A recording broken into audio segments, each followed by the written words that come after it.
PDKT, relasi khusus, pertunangan dan pernikahan sebagai tujuan akhir dari sebuah relasi kita sama seseorang, berarti di situ dengan jelas sekali nggak bisa kita bilang gini nih, ya nggak apa-apa lah beda agama, saya cuma pacaran aja. Berarti pacaranmu endingnya nggak ke pernikahan dong, kan gitu kan ya. Jadi kalau kita lihat dalam bagian ini jelas sekali bahwa relasi khusus itu untuk sampai kita memutuskan ke tahap selanjutnya, kita masuk ke pertunangan dan kita masuk ke pernikahan.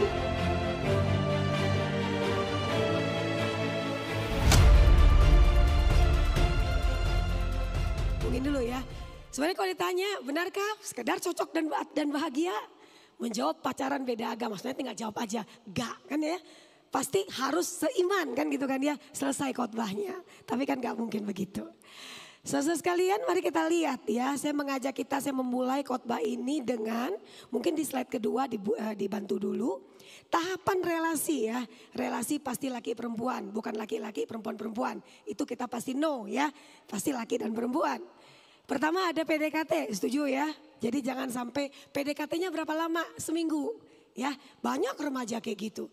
Bu Ida saya sudah PDKT, berapa lama nak? Seminggu Bu Ida. Terus cocok katanya gitu ya. Terus akhirnya menyatakan cinta jadian ya. Saya rasa gak sampai 1 minggu ya. Lu kenal apa 1 minggu gitu ya. Ada PDKT, terus ada mulailah ya. Saya baca waktu saya membahas tentang kata pacaran. Ternyata pacaran itu juga bisa negatif istilahnya. Itu dipakai dengan suatu relasi yang melakukan hubungan. Sehingga biasanya saya berpikir mungkin lebih bagus kita menggunakan istilah relasi khusus. Tapi oke lah, mau tidak mau karena kita sudah memikirkan pacaran itu kan gak selamanya juga negatif kan gitu kan ya. Jadi kita menggunakan istilah itu dalam arti positif, tidak dalam arti negatif. Setelah dalam relasi khusus atau pacaran itu masuk ke pertunangan. Setelah pertunangan tujuan relasi kita adalah ke pernikahan, setuju ya? Jadi dengan kata lain dari tulisan PDKT, relasi khusus, pertunangan dan pernikahan sebagai tujuan akhir dari sebuah relasi kita sama seseorang, berarti di situ dengan jelas sekali nggak bisa kita bilang gini nih, ya nggak apa-apa lah beda agama, saya cuma pacaran aja. Berarti pacaranmu endingnya nggak ke pernikahan dong, kan gitu kan ya. Jadi kalau kita lihat dalam bagian ini jelas sekali bahwa relasi khusus itu untuk sampai kita memutuskan ke tahap selanjutnya, kita masuk ke pertunangan dan kita masuk ke pernikahan. Kita lihat lagi, masa relasi khusus itu tujuannya saling mengenal, setuju ya? Kita saling kenal, oh ternyata dia begini, ternyata dia begitu. Nanti contoh-contohnya saya akan lihat di bawah ya, di slide berikutnya. Ketika saling kenal cocok, happy kan gitu ya. Lihat ya, kita sering kali berpikir kalau sudah cocok, sudah bahagia, walaupun beda agama, walaupun beda macam-macam, kan gak apa-apa. Apakah tujuan dalam sebuah relasi pacaran dan nanti ke pernikahan hanya untuk kecocokan kita dan kebahagiaan kita? Padahal kita tahu ya, firman Tuhan berkata, hidup ini bukan tentang kita, setuju? Setuju hidup bukan tentang kita? Hidup tentang Tuhan. Kita dipanggil, kita diciptakan oleh Tuhan dengan satu tujuan, memuliakan Tuhan, menyenangkan Tuhan. Berarti kan bukan soal saya happy kok sama dia. Nggak soal itu dong gitu ya. Nah tapi kenyataannya ketika sudah merasa cocok dan bahagia lanjut gitu ya. Jadi langsunglah ke tahap selanjutnya. Nah saya langsung masuk saja rekan-rekan sekalian. Kalau begitu apa prinsip pemuda Kristen dalam memilih pasangan hidup? Saya rasa tidak ada tawar menawar. Gak ada kalimat kayaknya dunia sekarang sudah bisa kok nerima gitu ya. Oh nanti saya injili, pernah dengar itu? Ada, saya waktu bilang ayo putus, saya suruh putus kan ya. Enggak Bu, nanti lama-lama saya akan bawa dia kepada Kristus. Nah itu kalimatnya tuh ya. Saya rasa yang namanya tujuan yang benar akan diikuti dengan cara yang benar. Tidak ada tujuan benar dengan cara yang tidak benar. Itu paketan ya. Dikatakan di sini bahwa firman Tuhan mengatakan harus seiman, seimbang. Atau istilah yang dipakai adalah sudah sama-sama di dalam Kristus. Jadi bisa saja gini nih, dia Kristen, kamu Kristen. Misalnya sama-sama Kristen nih. Tapi dia Kristen-Kristenan, kamu percaya Yesus. Bisa bermasalah gak dalam relasi? Bisa, apalagi beda beneran, bener gak? Ini sama-sama nih, sama-sama Kristen. Tapi satu sudah bertobat, tadi berkali-kali dibilang ya. Yang sudah sungguh-sungguh percaya kepada Kristus. Satu lagi cuma kenapa menjadi Kristen? Status agama, orang tua Kristen gitu ya. Punya perjumpaan pengalaman dengan Kristus, kagak gitu. Pada waktu itu terjadi percayalah prinsip pacarannya pun akan berbeda.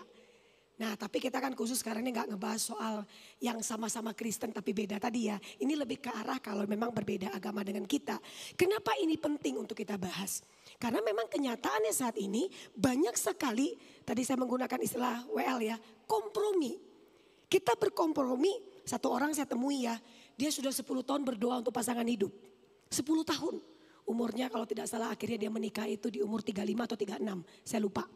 Tapi akhirnya menikah dengan tidak seiman. Karena dia bilang 10 tahun berdoa, yang dihadirkan Tuhan adalah orang yang tidak Kristen. Sehingga saya merasa jangan-jangan inilah yang Tuhan berikan untuk saya. Balik lagi ya, suatu tujuan yang mulia tidak mungkin dengan cara yang tidak mulia. Satu tujuan yang benar tidak mungkin dengan cara yang tidak benar. Nah itu tuh sudah paketan harusnya. Tapi saya ngomong ke dia ya, saya cuma bisa berdoa pilihan di tangan kamu. Padahal aktivis gereja, guru sekolah minggu, aktif di pemuda. Setelah menikah dia berkata, tidak sampai 1 tahun. Kalau boleh dibalik waktu, saya lebih memilih untuk tidak menikah dengan yang berbeda agama. Ya, banyak sekali mungkin pengalaman-pengalaman orang ya yang kita bisa lihat. Tapi namanya kadang-kadang kalau kita sudah dikuasai oleh rasa takut dibilang gak laku, betul? Yang wanita kan seringkali kan gak laku. Orang boleh berkata apapun tentang kita, tapi kan kita yang menyikapi itu. Apakah kita memang merasa begitu sehingga kita langsung berkata, ya udah siapa aja deh yang mau. Nah saya yakin sekali kalau relasi dimulai dengan yang penting ini cuma ini yang mau, yang lain gak mau. Gimana nanti ke depan kita merasa diri kita berharga dengan pasangan kita yang mungkin kita jalin relasi itu ya. Karena itulah kita mesti belajar dengan serius tentang ini. Nah kita lihat situasi jemaat di Korintus. Dikatakan ada orang tuh banyak orang Kristen menikah dengan orang yang tidak beriman pada Kristus. Nah persoalannya akhirnya akibatnya yang terjadi adalah tidak lagi menuruti firman Tuhan. Mereka beribadah pada ilah-ilah lain. Tadi dipaparkan juga diomongin ya, ilah tuh banyak banget. Bisa juga pasangan hidup kita. Nah sekarang dikatakan bahwa ada orang bilang, wah kan kita itu undang-undang yang disahkan apa? Pernikahan beda agama ya. Dengan kata lain kan ada orang, aku pengen tetap agama Kristen kan gitu ya. Yang penting aku tidak berubah. Nah boleh dong undang-undang memberkati, akhirnya muncullah, boleh disahkan. Tapi kita bersyukur tidak semua gereja kompromi dengan seakan-akan itu diizinkan. Kan enggak kan? Ya walaupun mungkin ada gereja yang sudah mengokekan ya. Tapi saya berharap ya jangan sampai semakin banyak aja lah ya. Kenapa? Enggak sesuai dengan prinsip Alkitab. Nah di sini dikatakan akhirnya mereka apa? Oke, mereka mulai tidak menuruti firman, kompromi dengan dosa. Menyembah ilah lain. Makanya juga Paulus bilang apa? Pergaulan yang buruk merusak kebiasaan yang baik. Tiap hari sama dengan orang yang ya tidak menganggap Tuhan paling nomor 1 dalam hidupnya. Lama-lama pasti ke bawah ya. Terus kita lihat lagi ayat 14 perintahnya adalah jangan kamu menjadi. Ini sebuah perintah yang bilang sekali-kali gak boleh. Jangan kamu menerima, jangan kamu menikah. Termasuk kalau tujuan pacaran atau tujuan relasi khusus untuk pernikahan, berarti jangan dimulai di awal. Kalau dia bilang beda nih, ya udah gitu kan ya. Satu ke kiri, ya salah. Ke kiri ya kalau kalian kemana ya, ke kiri sini ya. Satu ke kanan, salah gua. Gua bilang ke kiri, tangan gua ke kanan, salah ya. Nah udah gak bisa ya sudah, dibilang gak boleh perintah kok. Jadi kalau kita bilang kita adalah anak Tuhan ya tidak boleh apapun itu. Kan katanya kalau kita percaya kepada Kristus yang menjadi tolok ukur hidup kita adalah Alkitab. Ya udah kalau Alkitab bilang tidak ya tidak. Makanya dibilang sekali-kali tidak boleh. Makanya pada waktu ada orang, ini yang deketi saya nih kayaknya belum di dalam Tuhan atau bukan Kristen. Saya kan langsung bilang, jangan main-main. Gak usah kayak gini nih, nanti lama-lama kalau saya doakan, saya gumulkan gitu ya. Kalau memang tujuannya ingin membawa orang kepada Kristus, ya sudah bawa saja. Tanpa ada embel-embel, endingnya akan ya siapa tahu nanti akhirnya setelah menjalin hubungan, akhirnya dia pindah kan gitu ya. Saya ingat ada satu film ya yang ngomongin yang beda agama itu ya. Yang mainnya siapa Nikita Willy itu siapa ya? Yang dia akhirnya gini pada waktu Nikita Willy bilang, bukan siapa, saya lupa tokohnya lah ya. Tapi kayaknya Nikita Willy. Waktu dia bilang dia mau pindah kok. Terus bapaknya bilang apa? Pada waktu dia pindah dan menikah dengan kamu. Kamu membuat dia mengkhianati Tuhannya. Saya nggak nonton dari awal hingga akhir. Cuma keluar di TikTok. Pasti itu bagiannya. Waktu gue nonton, pemikiran bagus gak? Waktu kita bawa, kata dia bilang, waktu kamu membawa dia pindah ke agama kamu. Sadarkah kamu nak, kamu sudah membawa dia menjadi pengkhianat akan Tuhannya. Dalam hati saya, kalau Tuhan aja dikhianati, apalagi kamu. Itu kan kalau saya yang bikin sutradara, saya tambahin tuh kalimatnya ya. Sayang, bersyukur bukan gua ya. Nah jadi kita lihat di sini adalah apa? Gak boleh sama sekali. Mari kita lihat lagi. Jangan kamu menjadi, berarti perintah untuk tidak boleh. Di situ dipakai kata pasangan yang tidak seimbang. Atau kalimat yang digunakan bersatu kuk dengan orang atau pihak yang jenisnya berbeda. Itu bisa dalam arti gini, kuk itu bisa diartikan kita yang berbeda dalam prinsip hidup, dalam aturan hidup, dalam tujuan hidup. Kita beda-beda banget lah ya, gak mungkin sama gitu ya. Oleh karena itulah gitu ya yang dibilang oleh si Paulus, bagaimana mungkin ada persamaan kebenaran dengan kedurhakaan. Gak bisa, terang dan gelap. Saya ingat sekali ada seorang yang mengatakan kepada saya waktu kami berdiskusi, jangan-jangan kata terang dan gelap itu ada konteks yang salah di Alkitab. Maksudnya gak begitu sebetulnya. Terus saya bilang enggak, saya percaya sekali Alkitab itu adalah kebenaran. Gak ada salah cetak di situ. Karena kalau kita lihat perikopnya dengan jelas kok membahas dengan kepada Paulus bilang ke Korintus, gak boleh. Ya, terus Kristus dengan Belial. Siapa Belial? Itu juga dibilang iblis, bisa kebayang gak? Ilah-ilah yang tidak menyembah kepada Tuhan. Cuma saya pikir tadi, waduh, jadi gak enak kan ya. Karena kalau kita pakai istilah, tapi ini kan ngomong Korintus. Mereka menyembah kepada ilah lain. Nah itu dikatakan di situ. Bagaimana orang-orang percaya dengan orang-orang yang tidak percaya bisa persamaan apa? Gak ada. Bait Allah dengan berhala. Jadi kalau kita lihat sampai di sini, Paulus ngomongin itu tidak mungkin. Gak mungkin bisa sama gitu ya. Saya berpikir mari kita lihat contoh sederhana saja lah ya. Ada 4 saya ambil contohnya ya. Yang kaitan dengan poin ini. Supaya kita lebih memahami gitu ya. Tapi saya rasa udah paham harusnya ya. Pertama, tujuan pacaran pernikahan. Apakah betul? Kita lihat. Waktu menikah siapa yang diminta sebagai kepala keluarga? Kalau kita di khotbah-khotbah orang nikah. Jadikanlah Kristus sebagai kepala. Benar gak ya? Benar ya? Mesti setia waktu sakit, waktu apa kan gitu kan ya. Ada prinsip-prinsip yang kita lihat di sini bahwa dalam kita sebagai anak Tuhan kita harus melibatkan Tuhan di dalamnya. Sekarang kalau berbeda gimana caranya? Kristus kepala gua gak kepala lu ya. Kan gak bisa kan ya, benar gak sih? Kan keluarga, 2 menjadi 1, betul? Maka laki-laki meninggalkan keluarganya istrinya terus menjadi satu daging. Kan udah jelas.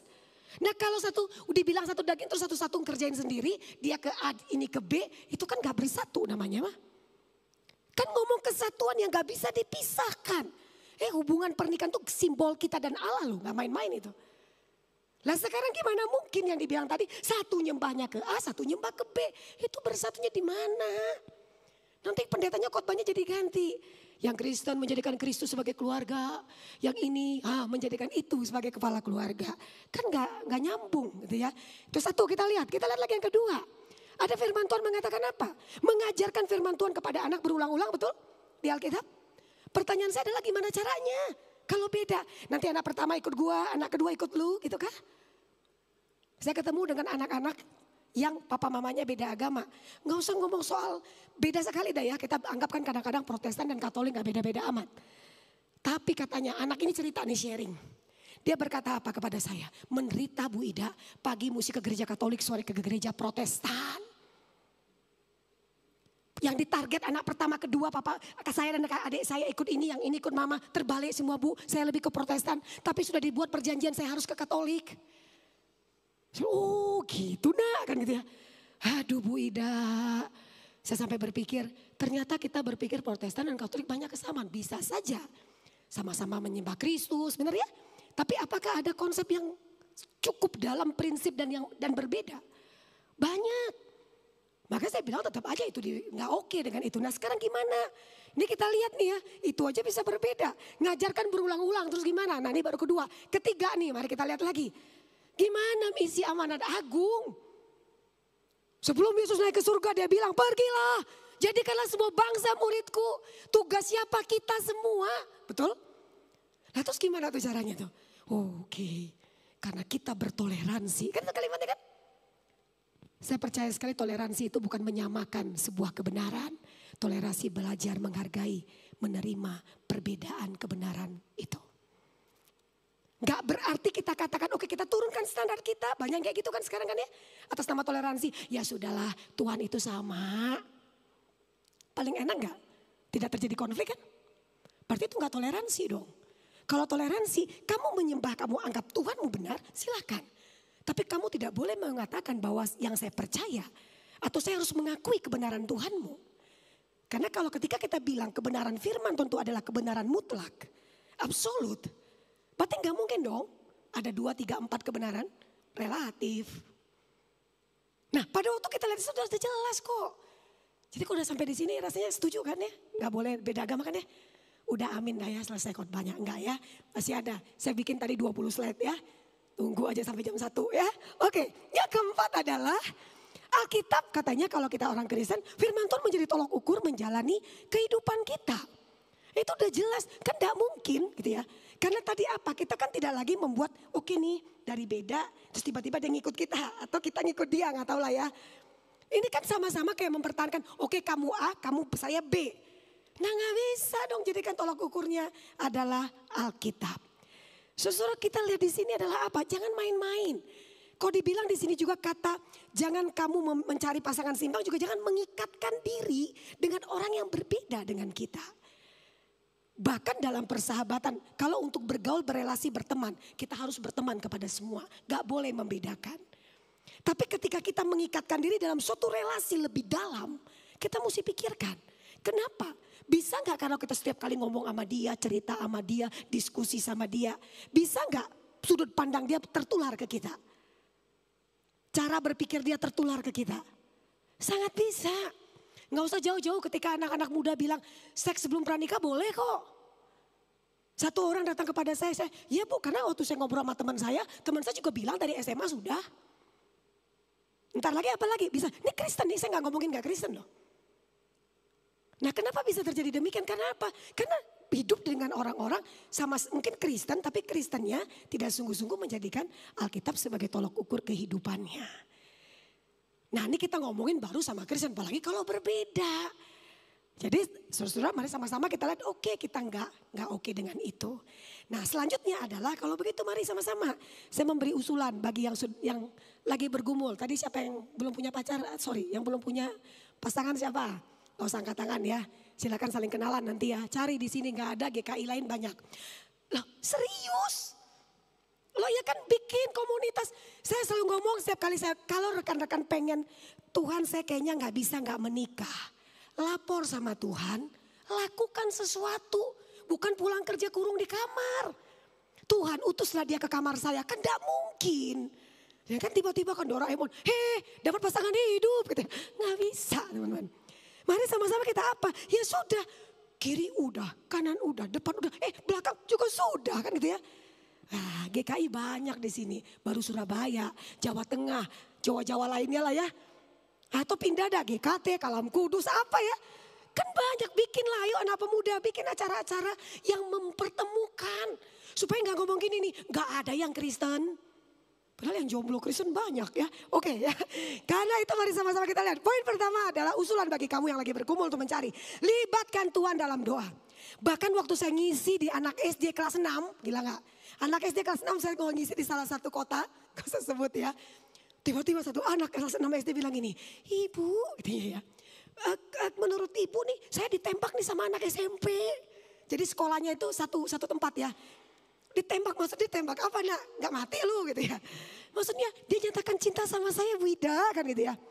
Terus dia mulai ngomong lagi, terus gimana Bu? Apakah usia berapa saya harus boleh, maksudnya boleh menjalin relasi khusus atau pacaran. Terus saya bilang, saya ngomongin detailnya, 1, 2 nanti kita akan bahas ya. Nah baru kamu boleh, terakhir dia bilang, ya berarti saya belum boleh, kata dia gitu ya. Tapi pada waktu dia ngomong demikian saya bilang apa? Apakah sudah itu saya bilang, oh gak bisa gak. Saya bilang apa? Doakan.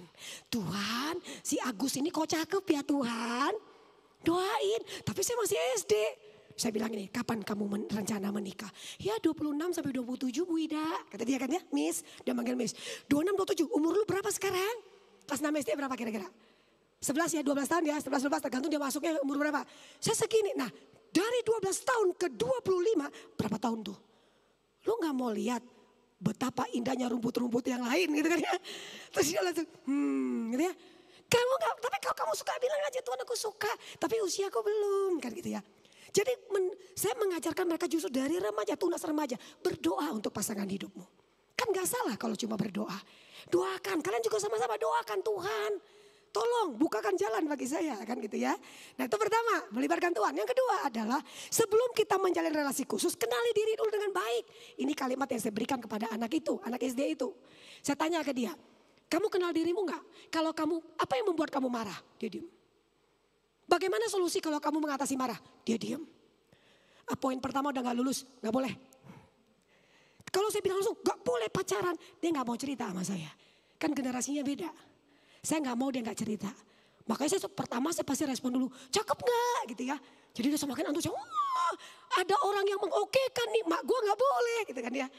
Mungkin saya akan dipakai ya sebagai referensi. Ada hamba Tuhan yang membolehkan mama gitu ya. Dia gak tahu endingnya, saya bilang gak boleh juga sebetulnya ya. Cuma gak langsung. Kenali diri kita sebelum kita menjalin relasi. Bereskan masa lalumu. Ya, kita pernah dengar, saya pernah ya menangani beberapa anak yang yang pacaran terus ngomong kayak gini. Capek Bu Ida, dia pengen cari yang kayak bapaknya. Suruh aja nikah sama bapaknya, gak mungkin ya. Kan pernah gak kalimat, oh, kamu gak seperti bapakku, kamu gak seperti emakku. Ya enggak lah. Oh, dia bukan bapak lu, bukan emak lu kok gitu loh. Teman-teman saya pikir gini, kenapa mungkin ada hal di masa lalu yang kamu gak beres sehingga kamu mengidolakan sosok dan tidak adil. Kalau sosok itu menjadi standar kamu untuk pasanganmu. Kalau mau pakai cari sosok untuk pasangan kita, tentu diri kita, Kristus gak ada lagi yang lain. Pasti lebih baik dari orang tua kita. Ya kan? Ku mau sepertimu Yesus, gak ada. Ku mau seperti Bapakku, gak ada lagunya. Ya, kecuali diciptakan ya. Jadi bereskan. Hal yang gak enak. Oh saya itu pokoknya emosional. Kalau marah saya lempar-lempar, semua saya lemparin. Ada kan yang begitu? Saya sampai detik ini memilih memang untuk tidak menikah. Tapi saya pacaran yang main-main gak terhitung. Yang serius 4 kali ya. Yang serius tuh saya pernah tahu ketika saya lihat dia emosi. Dia pukul tangannya ke motornya. Wah gitu ya. Langsung gue bilang putus. Besok kepala gue lu kan ini tangannya dilukai dia. Kalau diri sendiri dia lukai, siapa kita yang gak akan dilukai dia? Ya kan? Nah itu saya langsung bilang ke dia, oh berarti oke. Kenapa ada kayak gitu? Kamu Tuhan aja menerima orang berdosa. Dia pakai ayat kan ya. Gue setuju, tapi bereskan yang namanya sesuatu masalahmu yang membuat kamu secara mental, secara emosi gak terkontrol. Kamu bila perlu ke psikolog. Ya tapi ayo damping, gak mau gue dampingi. Bilang. Beres dulu, suatu waktu Tuhan pertemukan, baru kita jadi lagi ya. Tapi dia belum beres, saya sudah punya pacar baru. Oke, ya. Satu, bereskan masa lalu. Kan dulu gue bilang ya, sekarang udah enggak ya. Kedua apa? Tujuan hidupmu apa? Kamu mau kemana? Dia mau kemana? Jadi kalau waktu, siapa nih yang pacaran-pacaran ya? Jangan cuma pergi-pergi dan antar jemput. Enak ya kalau punya pacar, kalau cewek ya, diantar jemput. Ya itu bonusnya lah ya. Tapi jangan tuh diskusikan, kamu mau ngapain nanti? Saya bayangin kalau anak pemuda nih kan ya. Dia mau ngapain, mau jadi apa? Kemana? Terus kita bilang, oh ya udah ternyata dia punya panggilan Tuhan misalnya ya. Ke Papua misal. Tapi kita punya panggilan misalnya ke Boyolali misal nih. Nah kan berarti berbeda. Ya gumulkan dong, doakan gitu ya. Nah kalau enggak ini ya sudah jangan diteruskan sebetulnya sampai di sana gitu ya. Tapi ini kan dalam tahap, karena ini masih dalam tahap kita mencari pacar kan enggak mungkin sedetail itu. Jadi kita perlu ngomong ke dia, kamu tujuanmu apa sih, tujuan hidupmu? Terus mulai lihat kebiasaannya. Itu bisa kebaca ya. Makanya enggak mungkin seminggu langsung bilang cocok ya. Enggak mungkin ya. Harus cari waktu untuk mengenal dia. Terus yang ketiga adalah setelah kenal diri kamu, sorry tadi itu berarti diri kita ya, bukan diri pasangan. Salah saya ya. Jadi kebiasaan kita, tujuan kita harusnya gitu ya. Karena mu ini maksud saya kepada, karena saya khotbah ya, tapi maksud saya tujuan kita, masa lalu kita, kebiasaan kita. Itu kita mesti kenal dulu. Setelah kita kenal, baru kita bahas tentang yang selanjutnya. Kenali targetmu, CP, calon pacar ya. Apa yang perlu kita kenali dari dia? Kamu mesti tahu. Coba lihat dia sikapnya dalam pelayanan. Jam 7 datang jam 9. Percayalah gak jauh-jauh dari situ nanti. Ketika orang kayak gitu kan, berarti sikap di dalam pelayanan dia gak serius nih. Bener gak? Atau mungkin gak tahu ya, kita mesti cari tahu. Tapi kalau menjadi sebuah kebiasaan, dia melepas tanggung jawab, mungkin 1 kali masih oke. Kalau 1 tahun kita berteman, itu berkali-kali. Aduh saya gak bisa nih hari ini, besok kamu aja deh ya. Nggak, kalau sekali bisa jadi ya, bisa terjadi kan ya, ada kasus khusus. Tapi kalau berkali-kali kan nggak bertanggung jawab dong. Lihat cara dia berkomunikasi. Cara dia ngomong tuh cenderung apa, merendahkan orang. Jadi kita minimal dari cara ini. Karena apa? Lebih dalam nanti ketika kita, oh kayaknya 3 poin ini oke nih. Nanti baru kita masuk kepada relasi khusus tadi dalam pacaran tadi. Tembaklah, terimalah. Aku suka kamu, saya juga suka kamu. Yuk kita jalankan gitu kan ya. Mari kita memulai relasi, ya silakan saja. Yang waktu kita PDKT dan mencoba mengenal tuh kita belum bisa detail tahu. Tapi minimal kita udah ngamati teman-teman, harus diamati. Dilihat, oh gitu. Wih kalau dia lagi marah ya, tiba-tiba ninggalin ruangan. Tiap kali marah, 1, 2, 7, 8, 10 kali berarti sudah menjadi suatu kebiasaan. Nah sekarang kamu lihat, kamu tipenya bagaimana? Oh saya tipe orang yang gak bisa kalau gak langsung diselesaikan. Cocok gak dengan orang yang kayak gitu? Berkelahi terus. Bisa gak hidup? Kecuali ketika ngomong nih, waktu dia nembak kamu juga suka. Saya gak suka dalam hal ini loh di dalam diri kamu. Saya gak cocok tuh. Saya tipenya adalah, nah kita baru ngomong kayak gitu kan ya. Saya ini orangnya adalah, pokoknya kalau saya mesti, kalau hari ini kita bermasalah harus selesai. Terus dia ngomong, saya gak bisa. Saya tipenya mesti mendinginkan kepala dulu sebelum gue maki-maki kamu gitu kan. Ada kan yang tipe orang begitu. Kalau bisa berdiskusi dan menyelesaikan masalah ini silakan lanjut. Kalau nggak bisa, wah kebayang gak tuh ya. Tiap kali ada masalah dia lari, pergi pulang ya. Kamu di rumah, oh Tuhan kenapa gitu ya. Kalau gue mah tinggalin aja. Ya, tapi enggak ya. Mesti didoakan ya. Boleh kita lanjut sini lihat ya. Kita lihat di sini cara komunikasi dan lain sebagainya. Ini sekali lagi teman-teman bagi kalian yang atau bagi saudara yang masih mencari. Ya dari sekarang doakan. Dari sekarang lihat, toleh ya. Kalau di sini enggak ada tadi yang saya ngomong tadi. Perlu cari tahu misalnya dia anak GKI sebelah. Mana ya? Ada sebelah gak sih? Enggak ada ya. Ya sudahlah ya pokoknya di mana lah gitu ya. Nah cari tahu ke orang-orang pemudanya, anak ini gimana kan itu kan ya. Perlu teman-teman pernikahan ya. Nah, bagi saya adalah itu keputusan pilihan yang sudah kamu ambil. Pacaran dengan seseorang, menikah itu adalah pilihan. Saya gak setuju kalau kita bilang bahwa itu sudah ditentukan Tuhan. Saya bukan orang yang ada pandangan yang mengatakan demikian. Saya tidak oke. Kenapa? Kalau kita bilang ditentukan